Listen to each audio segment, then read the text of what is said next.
सरदार भगत सिंह।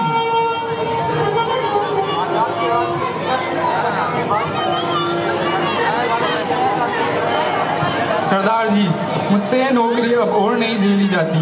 कानून की यह वर्दी आज मुझे लोहे की जंजीरों जैसी लग रही है। ऊपर से हुक्म आया है गवर्नर का, सख्त ऑर्डर है कि फांसी का समय कल सुबह की जगह आज शाम 7:30 बजे का तय कर दिया गया है, 11 घंटे पहले ही।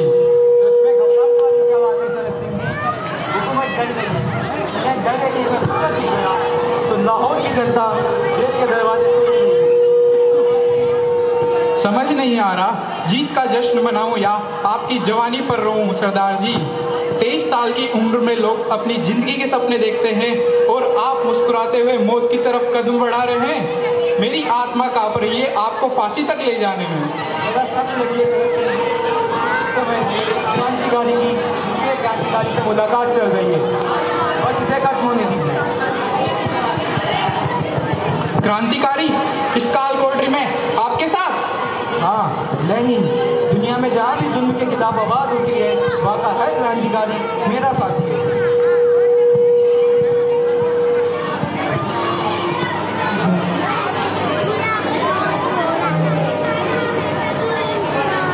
अंग्रेज हुकूमत सोचती है कि हमें फांसी देकर फिर इस क्रांति की आग को बुझा देंगे।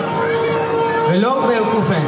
वे नहीं जानते कि 3 जीवित क्रांतिकारी से खतरनाक 3 शहीदों की यादें होंगी जो आने वाली नस्लों को सोने नहीं देगी।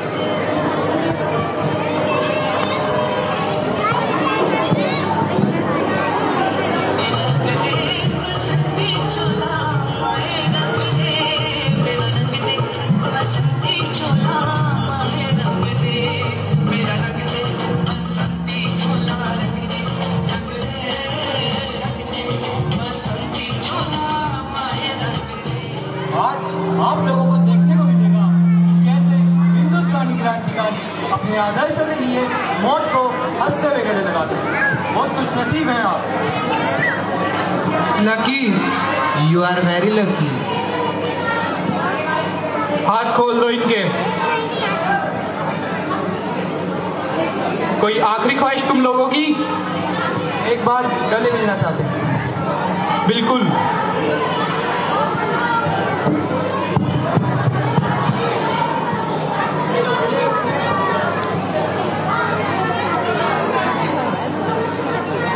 भी आराम उठा सकते थे घर पे रहकर, हमें भी पाला था माँ बाप ने दुख सह सह कर।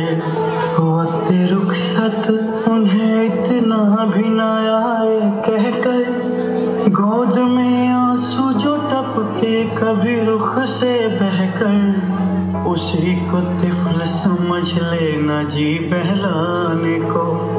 हमने जब वादिए गुर्बत में कदम रखा था, दूर तक यादें वतन आई थी समझाने को।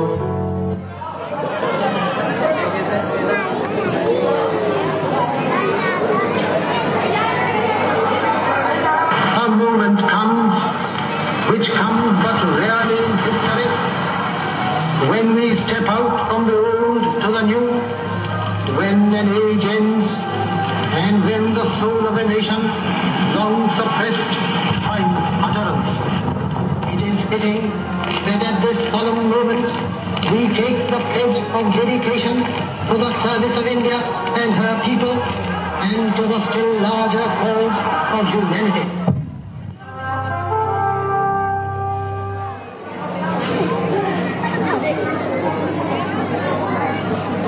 अरे ये गरीब पे तो एक मस्ती बनेगी।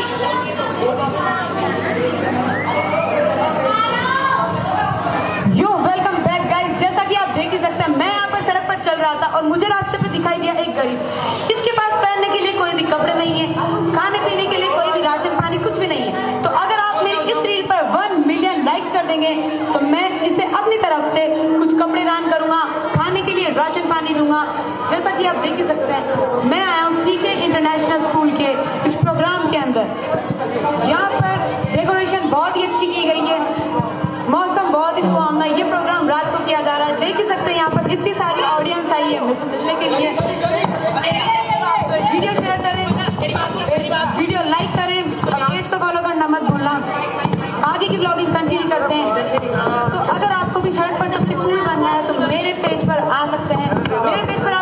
सारी ऐसे की रील्स दिखेगी जिस पर आपको पता लगेगा कि कैसे फूल बना जाता है।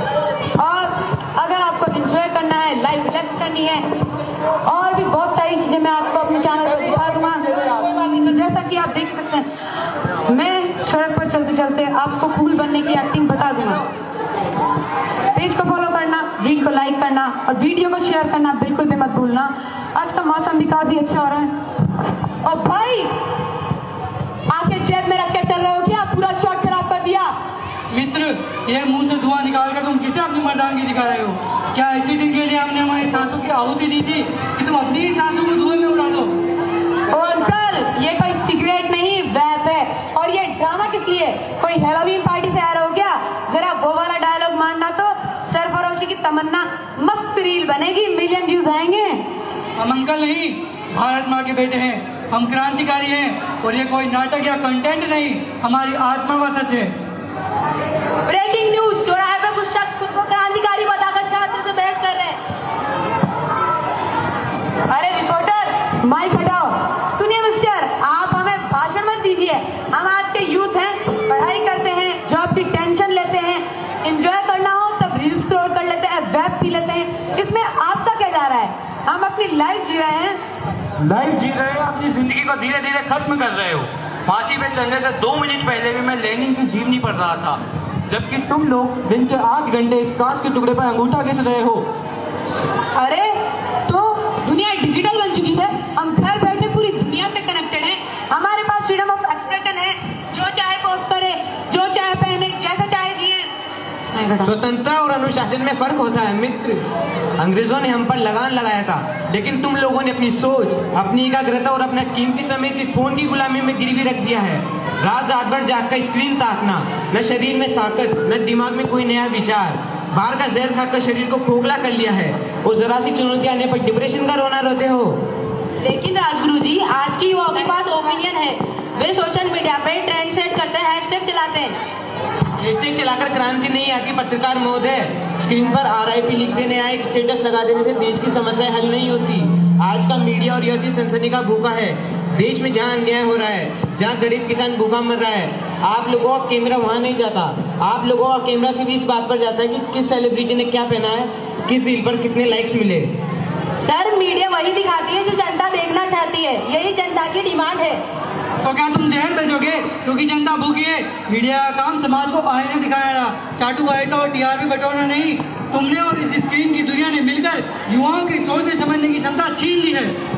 अरे तो आप चाहते क्या हैं? हम सब कुछ फेंक दें, फोन फेंक दें, साधु बन जाएं।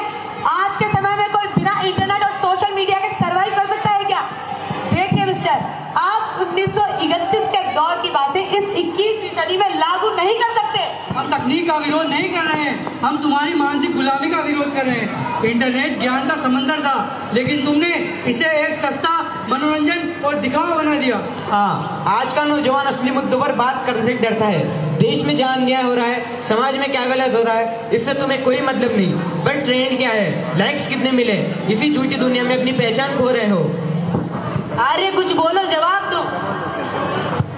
क्या जवाब दूं रिपोर्टर? सर की एक एक बात सच है। सर, हम ऊपर से तो बहुत कूल और हैप्पी दिखते हैं, पर अंदर से हम सब अकेले और खोखले हैं। जब हम सुबह उठते हैं तो पहला हाथ इस फोन पर जाता है। रात में सोते समय भी आंखों पर स्क्रीन की जलन होती है। और जब हम दोस्तों के साथ बैठते हैं तो बातें नहीं करते, बल्कि रील्स शेयर करते हैं। सच में सर, हम इस कांच के टुकड़े के गुलाम बन चुके हैं। मित्र, पश्चाताप भी बदलाव की पहली सीढ़ी है। देश की जिम्मेदारी सीमाओं पर खड़े सैनिकों में ही नहीं, बल्कि देश की गलियों में घूम रहे युवाओं की सोच में होती है। अगर तुम ही खुद नशा, आलस और सस्ते दिखावे के गुलाम बन जाओगे तो देश को आगे कौन लेके जाएगा? सच है सर, आपने मेरी आंखें खोल दी। आपकी बातें करनी थी मगर सच थी। अब से मैं अपनी ऊर्जा पढ़ाई, सेहत और समाज के सही मुद्दों पर लगाऊंगा। शाबाश। नमस्कार देश के नौजवानों, मैं भगत सिंह। फांसी पे चढ़ने से 2 मिनट पहले भी मैं लेनिन की जीवनी पढ़ रहा था, क्योंकि विचार ही क्रांति लाते हैं। और आज का युवा इस मानसिकता से भटक चुका है। वह आज़ादी का मतलब ऐश और आराम की जिंदगी समझता है, जबकि असली देशभक्ति तो इसमें है कि देश में हो रहे गलत फैसलों के खिलाफ आवाज़ उठाएं। जय हिंद, जय भारत। कोशिश कीजिए कि एक ऐसा भारत बनाएं जिस पर हम सबको गर्व हो। इनकलाब